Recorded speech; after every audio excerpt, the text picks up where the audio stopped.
Nabi, j'ai aimé juste la question où il y a qui après. C'est que Kamboun a tenu, mais sur quelle base vous avez affirmé que les Gaulois, tous les cas, bango kane belé, tous les cas, bawa ne belé. Habité, tous les cas, bango kane belé. Oh, c'est tout, tous les cas, bango kane belé. Il faut répondre les unis. Sauf que moi, personnellement, en tant qu'analyste, j'allais d'abord partir sur des bases. Parce qu'aujourd'hui, on parle de stream. On parle de streaming, on parle d'abonnement, on parle de vente, on parle de tout, de tout, de tout. C'est que tu es parmi les... Ferregola ne figure même pas parmi les 10 chanteurs francophones le mieux écoutés même sur Spotify. Expliquez-nous bien, madame, on va comprendre.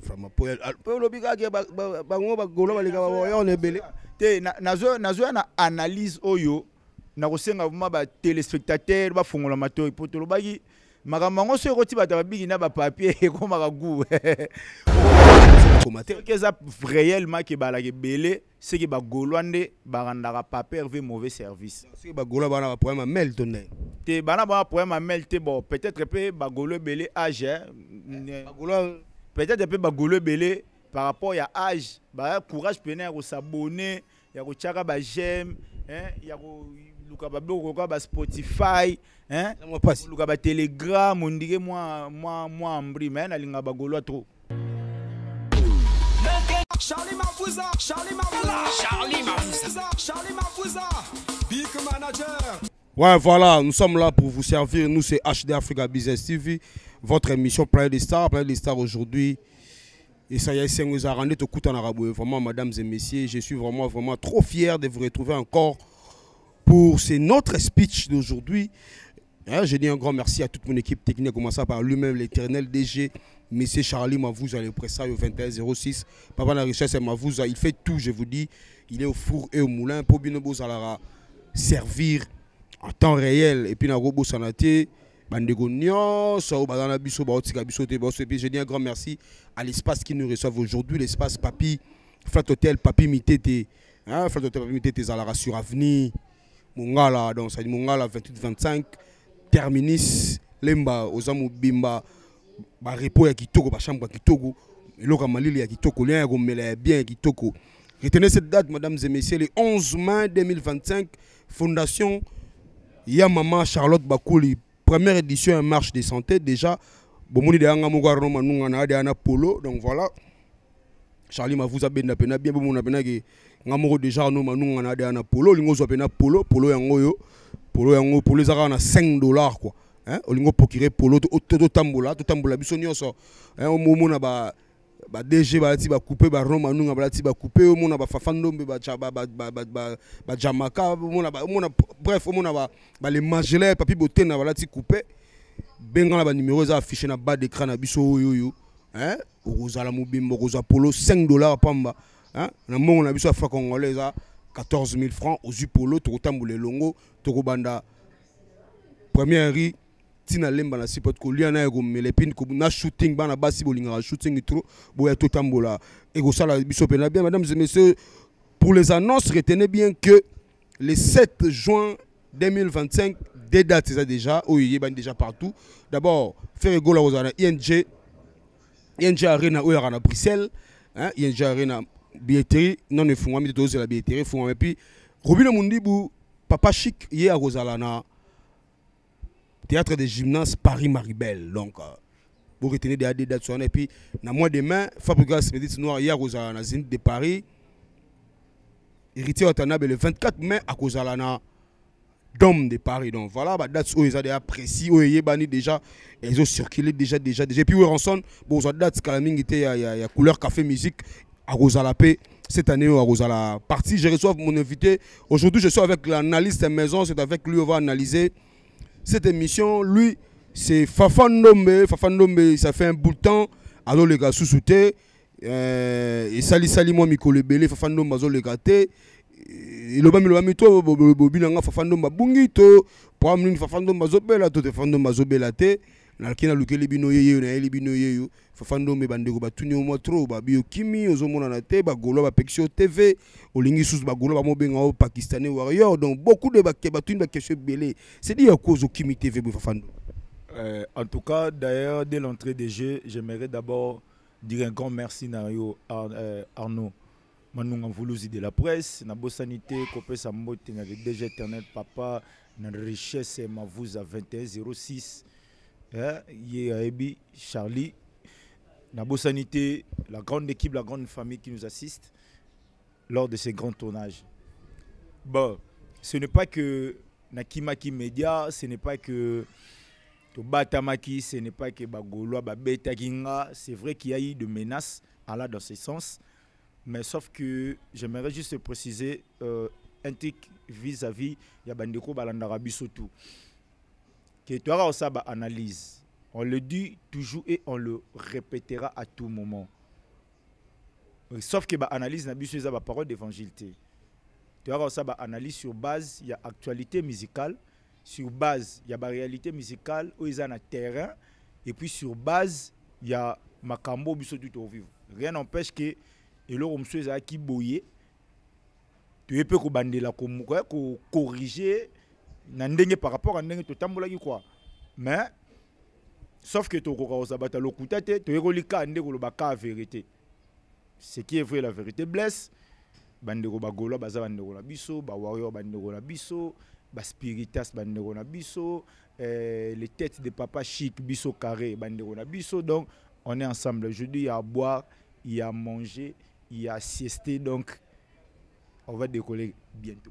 Voilà, merci. Lui, c'est Fafando, on va décoller bientôt. Qui n'a pas bongo, à Pobiso Lingara, à Pena, et à la bongo. Je dis un grand merci à tout le monde. Vous êtes belé, Bolananga, la Minso. Je dis un grand merci à Monsieur l'honorable Nathan Tadi, élu de la ville-province de Kinshasa. Monsieur l'honorable Nathan Tadi, et puis Nago Bosanati, dans le Bumbashi, salon qui toque au salon, mon podium. Salon podium, c'est Jojo Motakalala. Hein? Sando ya Lubef oza mobimba ba 4 cheveux qui togonde tonton to fane ande ba 4 suki boy kala mingi te HD tozoya Lubumbashi wana hein ba 4 biso pe suki na salon podium c'est Jojo Mota kala la puissance oublié Aimé Bouja c'est truc Aimé Bouja je te sali et puis vous belé vous senga nga node okotika biso bongo te potoza na ba Syria be monsieur zo continuer on va continuer tout ça la promotion pour na batu nyonso on va ça promotion a ben numéro affiché na bas d'écran tout ça promotion et Fafandombe de l'entrée des jeux mois de mai ça sera chaud héritier Watanabe à na dom de Paris le 24 Fabrigas le 9 mai à Rosala na Zénith de Paris d'abord tout banana nous Fabrice parce que Fabrice a le 9 tout mona faible communication à côté Fabricas tout le monde a évité est-ce que billetterie fouama tu évité est-ce que concert aux alate. Bon, ce qui est vrai, concert il y a Fabricas dans Zénith de Paris aura bel et bien lieu. Mais sauf que il y a une inquiétude sur le plan il y a marketing et puis sur le plan promotionnel. Tu verras que tant que ba vebo cool, tant que ba wenga kala bazo bonga mapo beta ba concert lokola ba Olympia, ba Zénith, ba Bercy. On remarqué hein que ezala qui pena vraiment pépé. Maintenant à la différence avec aujourd'hui, il y a plus ce que nous appelons le marketing digital parce que dans le marketing digital tout le monde a comment est-ce que il faudra mettre en jeu une armée digitale. Il y a batu o bako lobela, il y a batu bako gangela, il y a batu yo bako tchela événement na makelele. Mais sauf que na côté ya Fabrikas, la promotion semble être un peu timide. Et puis ce qui est vrai, là il y a ba événement minene. Ndeti ba concert ba bisika na, l'artiste doit toujours mettre quelque chose dans le marché des disques. Oyo et quoi accompagner la réalisation. Mettre quelque chose dans le marché des disques, certes, dans le Malobate, tout le monde est les inséparables bimi. Les inséparables, oyo ba bo beti na des prix. Bon, c'était un très bon projet auquel ils ont mis quand même de l'énergie parce qu'il faudra quand même encourager l'œuvre. Bien. Mais sauf que personnellement, hein, cette analyse ne dépend que de moi. Le projet du genre il aura inséparable. Il a fallu donner du temps dans les deux artistes, il y a qu'à s'imposer encore et puis revenir avec le même projet, même 2 ans, 3 ans après. Parce que j'ai l'impression c'est comme si dans le marché des disques, les inséparables, les autres bimaloko, le projet moko, on est vite fait, on est long, on trop. Parce que depuis Ebimi, c'est au but total, toujours qui est déjà presque 2 à 3 mois déjà. Quel est l'impact des inséparables, de cet abonnement-là des inséparables dans le marché des disques? Enfin, non, mais c'est bien, parce que ce qui est n'a pas pu continuer à remboursser, ça ira bien. Équipe communicationnelle, il y a Villanova. Est-ce que vous avez musala malamu to bazano na balakin na musala na ba? Ce qui est vrai, Moutounion Sotango à Iyaka pour parler de la communication pour les comptes de son leader ou de son idole, on croit toujours mieux faire. Mais sauf que Baloba, mieux faut la fin des choses que son commencement. Total là, si maintenant l'impact ya musala au bosali na résultat oyo l'artiste européen s'habille sur le terrain. Parce que pour Nanga personnellement, Fabrikas Loko la Azakina et Loko Loka concert amené Loka Zénith de Paris, il fallait qu'à travailler d'abord projet Moko ya Yemoko dans le marché des disques et accompagner après bah projet bah inséparable après parce que ils ont semblé on dirait côté toujours le projet les inséparables côté toujours le projet à Zénith de Paris. Parce que maintenant personnellement, en tant qu'amoureux de la musique, analyste musicale, j'ai du mal à me situer en fait. Tu vois, il a fallu un projet moko na cadre individuel et accompagné pour Akendeko États-Unis parce qu'il semble que na terrain on dirait tableau ya Fabregas, tableau ya Villanova, ils semblent on dirait vide.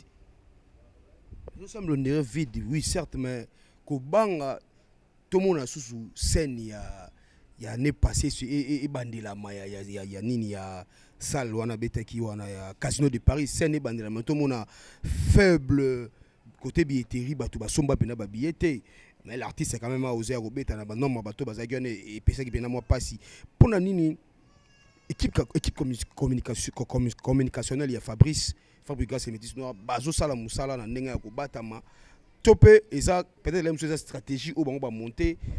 Réussite concert na bango. Non, moi je l'ai toujours dit, la réussite d'un concert pour un artiste, c'est de prester. Veut dire abeta, ayemba, abina. Bakama souba plein. Maintenant, nasimana yango, bisonde ba fanatique, bato to linga ba musicien, bato to linga musique yuana, na bato to linga mutu wana, na ba musicien et c'est à nous maintenant de répondre présent. Oh, pour biso peut répondre présent à la concert wana. Ils ont moi incitation. Ils ont une incitation, ils ont moi kutindi kamoro ya moké pour bola biso le goût ya eloko o biso to ya rotal. Je pense que na alir o marambeso kendela. On risquera, l'artiste risquera ya ko se retrouver na même manœuvre. Mais sauf que on pourra toutefois espérer que cette fois-ci vous allez un peu améliorer. Et vous allez un peu améliorer dans le sens que vous allez toujours risquer et allez piaka mais un peu modéré qui est par rapport à un piaka ou à Kalawana. Piaka un peu modéré, ça veut dire. J'attends la piaka un peu modéré dans le sens que même les fanatiques qui a Villanova au bazar na Europe, Paris, Belgique, Allemagne, France, tout, bah yebike, bah répondre qui présenté. Ils ont maintenant le devoir yako répondre présent cette fois-ci pour dire à l'artiste, venir dire à l'artiste nous on t'aime et puis tu répondre. Dans la piaka modéré. Parce que déjà, la promotion et le marketing, ils ont boité à risque ça en piaka. Mais na moins d'amboa batu. Il y a un piaka un peu modéré. D'où ce qui va amplifier le marketing. Parce qu'aujourd'hui, sans le marketing digital, on est foin. Donc, va amplifier côté wana. Européen Samakambu, Badbaroya na bango, vous avez bien. Voilà, merci M. Fafal Nombel pour cette émission, mesdames et messieurs. Vous êtes belé, vous êtes partout dans le monde, vous êtes à la bisso. Et ça, là, bientôt, les seuls moyens pour aider les chaînes, parce que ça, jeune chaîne, c'est la bino musala boui, ils ont aimé, ils ont partagé, ils ont liké, et puis ils ont s'abonner dans le baraka. Abonnez-vous massivement sur votre chaîne HD Africa Business, vous ne serez pas déçus parce que tout ça, Moussala Ndemino Bosseng, Labino, et puis Nago Bossa Nantena Moussika, na Paris, il y a Papi Matanda, Los, mon vieux, tout ça, la carte, et puis Nago Bossa Nante, Oscar Marie, tout millionnaire en kilote, mon frère en direct, Kota Ali, Wana Senga Romanunga, moi je suis ton frère, tout ça, la Oscar Marie, tout millionnaire en kilote, et puis Nago Bossa Nante, et Canadien de moins au Congo, et Canadien de plus au Canada, Régis Eketa, autorité morale du clan Balula. Non, c'est la carte de Sola qui fait faire nommer tout ce monde a sortie médiatique et Fabrica, c'est beaucoup plus côté trop polémique parce que les 9 faisaient des musiques à toi dans le mois de mars. Kaka mois où il y a avril ne monte Kabulibisona mois de mai, mon était que il goza la passe il sous deuxième fois concert soit tes alanilé soit Badbayate. Non, déjà Tolobango chaque fois tant tout ça ba analyse parmi biloko oye boma musique ya Congo polémique ya nakati. Veut dire et plongear ba musicien na distraction moko boye. On a cru que je dois clasher pour que batuba changaka. Alors que lelo je pense qu'on a de fanatiques au bazar l'intelligence moko un peu améliorée que par rapport il y a ba fanatique il y a hier. Au moins pendant lelo Igebi na file quand il est sorti à bandi ba show nae. Na respect au Azaka Nango à l'égard il y a ancien patron nae. Au Santaki Mpepende. Mais quand il est entré dans les polémiques, il a commencé à clasher. On connaît tous la suite. Et après, à Yé Kozonga Nanzela, dans l'espoir que, bon, Nasalasko Makam Nanga Kaka. Avec l'espoir qu'il peut rebondir et puis 5-5 Naba et Bimaki, bonne chance et puis bon vent Nayango. Pour interpeller l'artiste Fabrice Metinoir ainsi que la grande famille des villageois. Polémique et la polémique tue l'art. Donc il dit tout le monde a polémique et zanga mutuna makolo, tous à la concentrer sur l'art. Tout l'andate exemple, il y a présent Ferrego là par rapport à sa dernière sortie médiatique. Au même na bagula bakope qui était tout to beta to yemba to binakaka. Parce que l'artiste est moko, c'est comme si akangi a solo na bato à cœur ouvert. Voilà pourquoi il crée peu bamaquer la saleté. D'où l'élo, on a plus de fanatiques avec une intelligence un peu améliorée. Voilà. Et Narabongo. Héritier Watanabe, même ordre d'idée, Héritier Watanabe peut le 24 mai, il n'est pas aux Anadom de Paris, ça la 4000 places, ex-palais des sports. Je rappelle, les seuls missions à la palais des sports, ils avaient sur le roi de la forêt, Ranson, ils ont été à palais des sports. Salle est commis, 4000 places. Déjà, Héritier Watanabe, billetterie Fouamagi, d'abord, personne n'a déjà une billetterie. Il y a un concert à Dom Mouane Zokende. Non, ce qui est vrai, la dernière fois quand j'ai checké, je me suis rendu compte que la billetterie a évolué bien.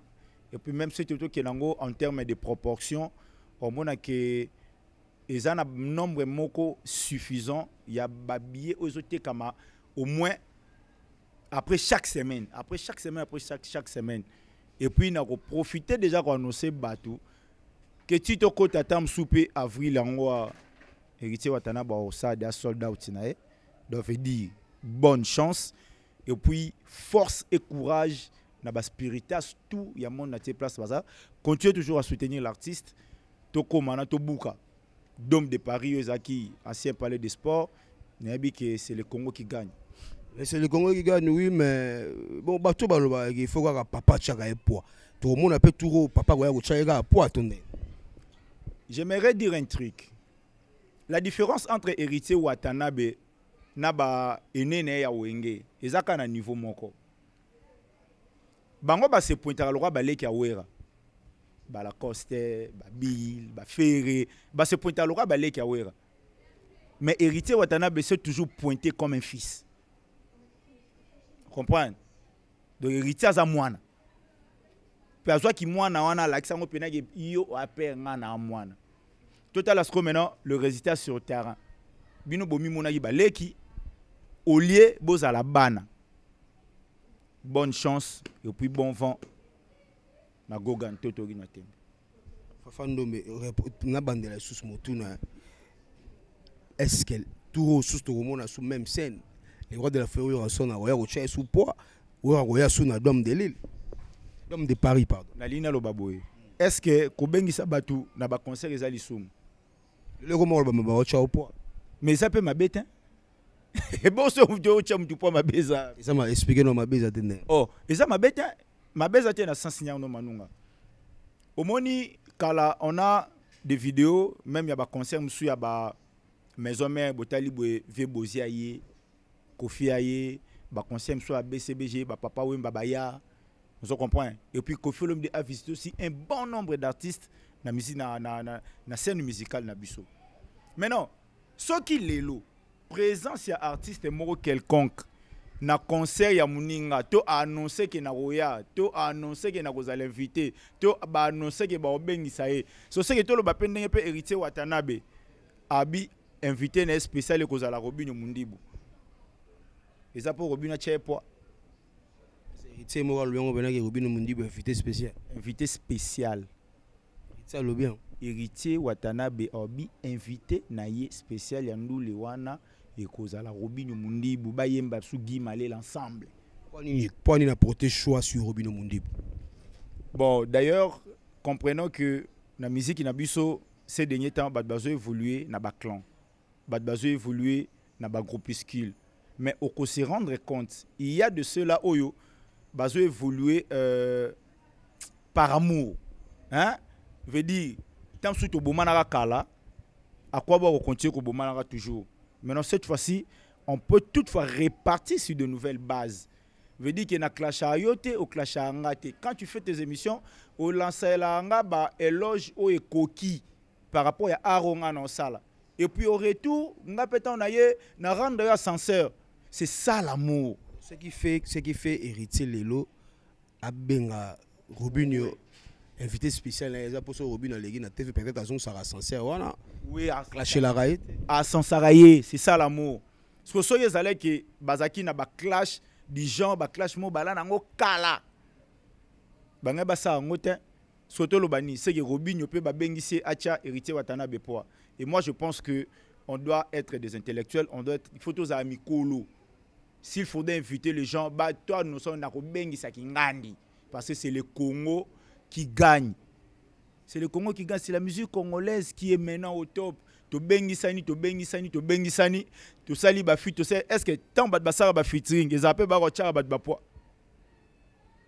ah non ils alaka que te nga so na yembina kingandi et opesa couleur mo ya bien ce peut na participer une émission na Arnaud Manunga na fini na nga mutute veut dire et vous appelez na public ba ko apprécier nga donc c'est ça on évolue comme ça voilà Fafando met très bonne analyse vraiment ça lit bien bande réunion sur bazo CP là déjà dans moment tous en analyse maison Fafando mais to retenir nini pour dans les 24 heures là d'abord héritier Watanabe bende ba benga mais c'est les chanteurs tu bika koyemba mais batu abisenga batu abisenga sona yambio na tuna yo mais toujours mon héritier côté animation ça ezaka kozala moi passi c'est dit à quoi bon tozana kati ya musique moko oyo lelo l'artiste doit être un peu polyvalent dans le sens ni rester focus chant c'est bien même l'animation fait toujours partie ya chant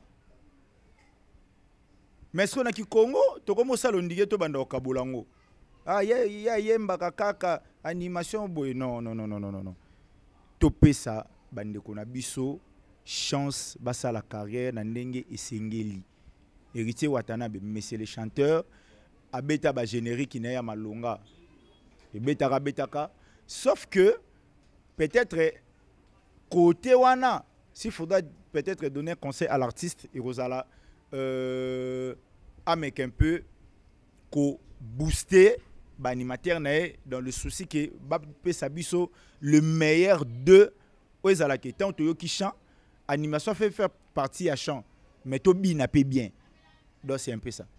Merci Fafando mais Tobi n'a pas bien déjà dès le départ héritier Watanabe tout le monde a qui la scène musicale réussite totale to rôle ba côté chant mais crainte les sous des ara que est-ce que tout ba Bercy sous ba Rosala tout wera okende sous na Jamaïque tout ezalaka bandeko na biso bakobwaka bandeko na biso kombo ekiminga animateur na biso dango prince dango la bakobwaka to parti wana pena animation wana ekozala chaud parce que tomoni Oué Ranson faut koloba ngo atie déjà bar likolo concert à chaud bongo na Paris to bonango pena kala mais c'est là yo ba Bercy bakoya banani ba Jamaïque bakoya lisusu to akobeta na okana équipe na non déjà ezala akobengisa bango ezala akobeta yemoko. Ce qui est important, c'est le conseil d'Héritier Watanabe. Si les gens ont acheté de leur billet, c'est pour venir voir Héritier Watanabe. Rien ne pourra s'empêcher que baya pour bamona pe héritier na benvito bazala. Ezala na sens où yakobengisa. Ezala na sens où yemoko. Moi personnellement, je n'ai trouvé rien de mal. Sauf que tout dépendra aussi de l'artiste ainsi que de son équipe. Ndebarota là, peut-être sur le plan stratégique, peut-être par rapport à la couleur et à spectacle au bowling à Sabatou. S'il faudra peut-être inviter X ou Y, pour surprendre le public, n'a type invité moi quelconque en termes de surprise, moi personnellement, na mon yango pata ma bête moquette. Ouais, voilà, bonne chance à lui, monsieur le chanteur Héritier Watanabe, Gucci, Goga, Yatembe, bonne chance à toi. Tu es et Zalara bon parce que tu es dans les cilités toujours Fafan nombe to comme chité moké Ferrego la sortie médiatique naïe d'abord émission parcours, je dis un grand bonjour, bonsoir à messieurs Thierry Kambundi du Top Congo. Ferrego la les na parcours émission chère Thierry Kambundi on va confirmer ngai Ferrego la leki on a tous suivi l'émission.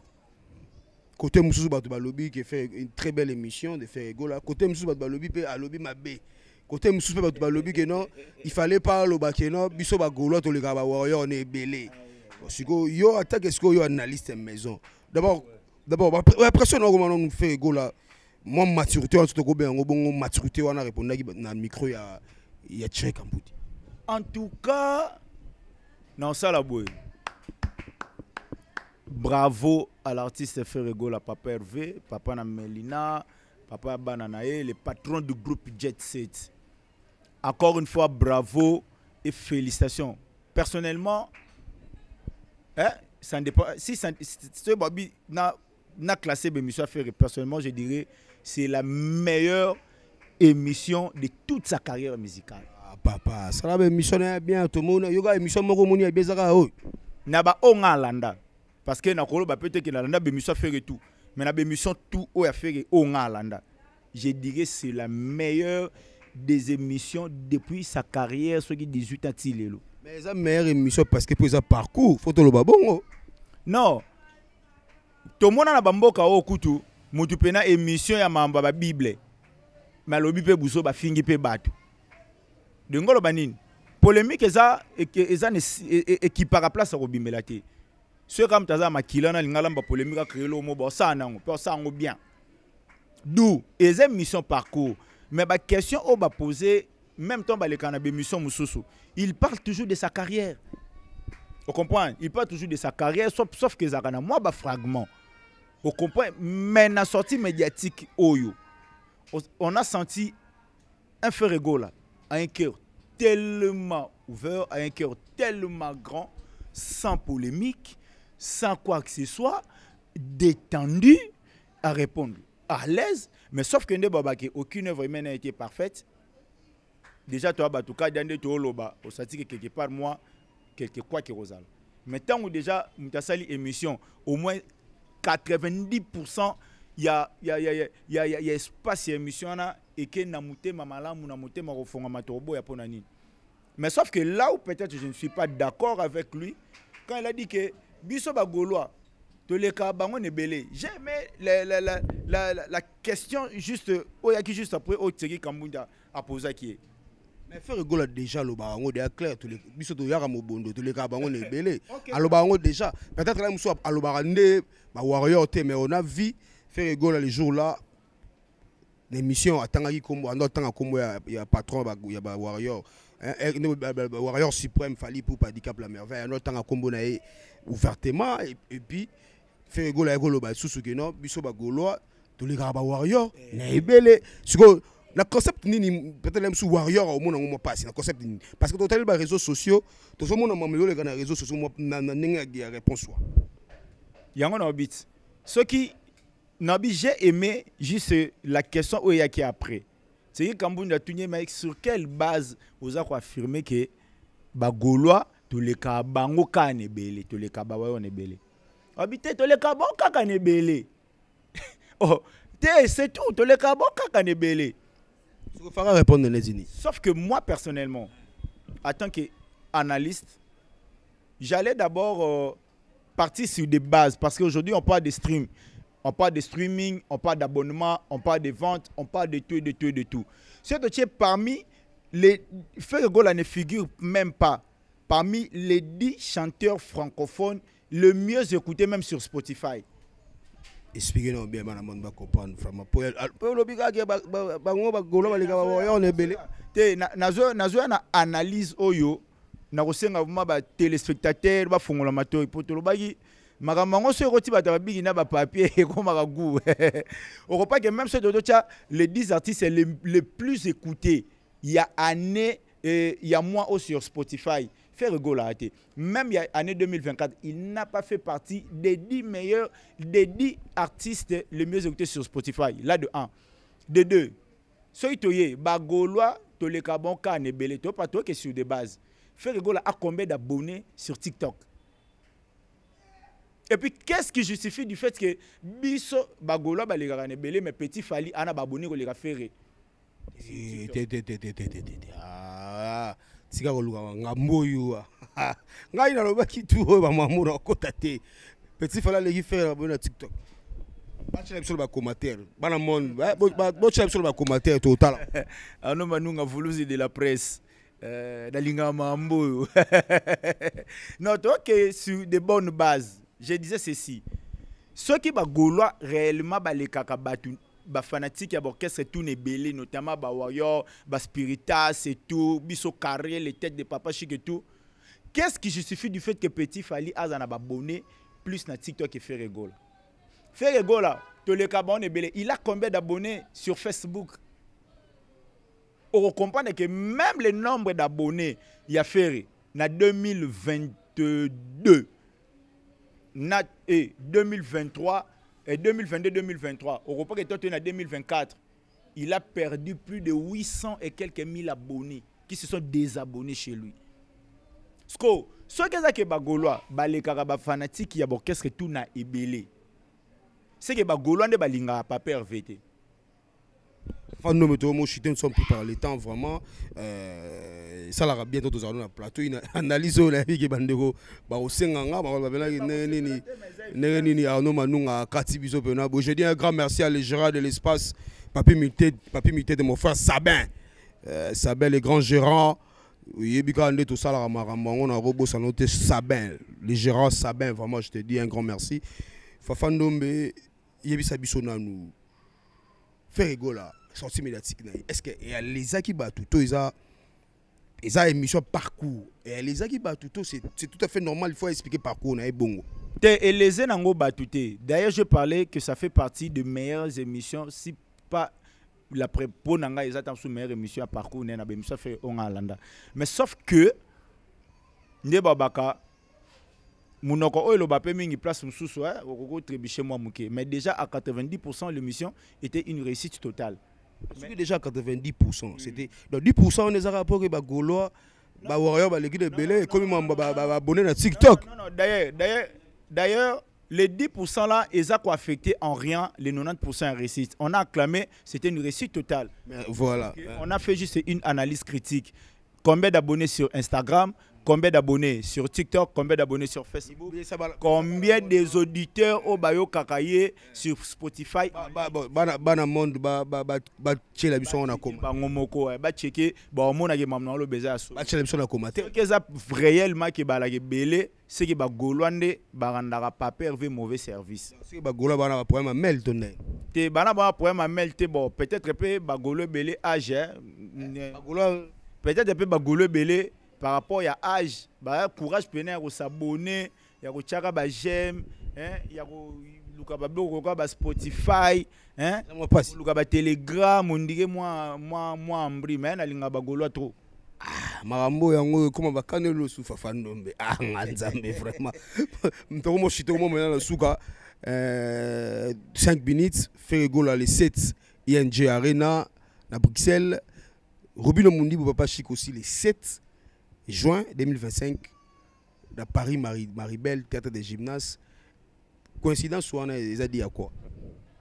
Bon, pour une coïncidence, premièrement, j'ai dit félicitations à l'artiste Robinho Mundi Papa Chic, autrement dit Panthère Noire. Puis na pesi ba mbote na ba ndekotu ya les têtes de Robinho Mundi.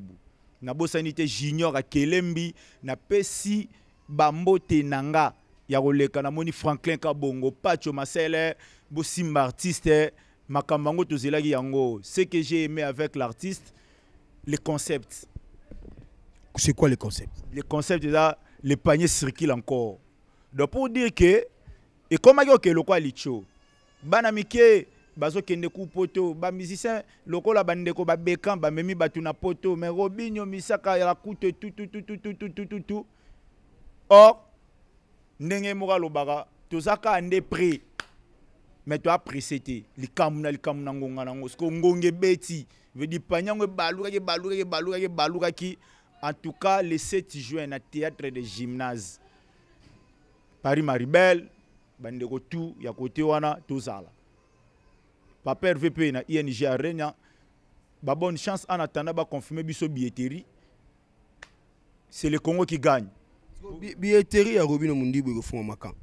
Non, billetterie zo fonga ma d'ici là déjà la salle mambusa kitoko makamyo so c'est bon ba affiche bimi tout yo bangeza souté billetterie zo fonga ma bientôt et puis na yebi ke le rôle rozala côté oboye na bi que les têtes de Papa Chic depuis Paris bandeko ba ebele ba lycée mwaka ba depeli monganzo ba galiano mukweno na bosente ba jino tokala les 7 na théâtre de gymnase toya wana to ka misika kitoko to mona ne libuma mbolongo wana o mo libuma te ya mbolongo wana to mona ngo sur en live et ça la bien batubele ba kansi loko la ke ye acheli boye libaya et tout ça n'a rien à voir ya za na Paris fait na biso fait gola a Robeta na Belgique na ING Arena Belgique non Belgique là confondre là Arena Moura en Allemagne donc c'est un peu ça sans polémique c'est le Congo qui gagne c'est la musique congolaise en tout cas bandeko beau défendre rara couleur ya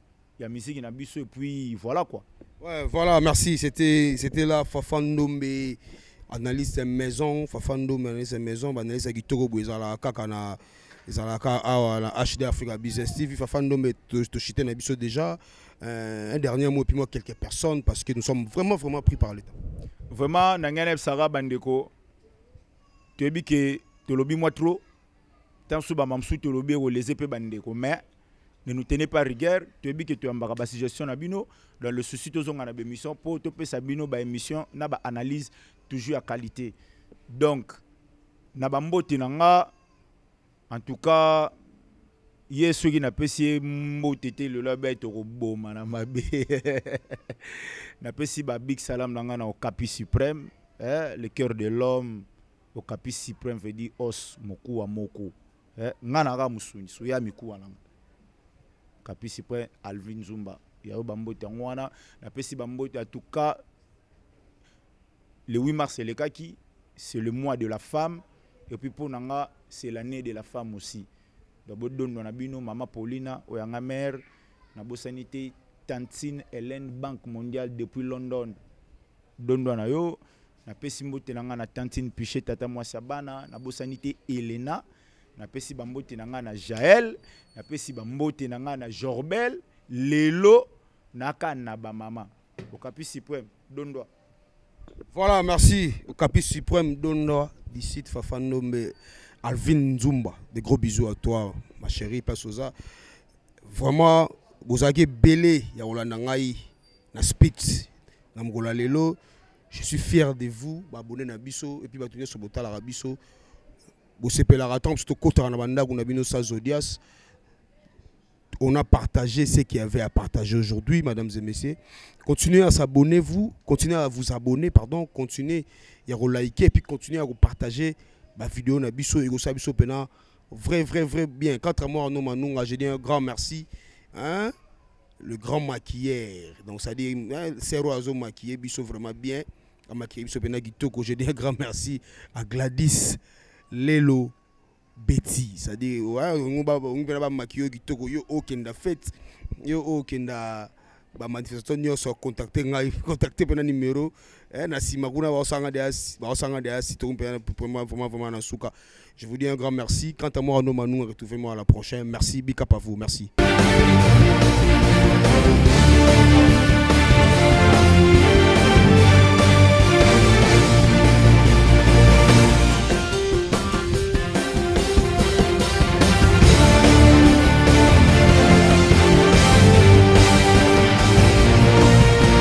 African beauty, African beauty, African beauty, African beauty, African beauty, African beauty. Charlie Mafouza, Charlie Mafouza, Charlie Mafouza, yeah, Charlie Mafouza, Charlie Mafouza, big manager.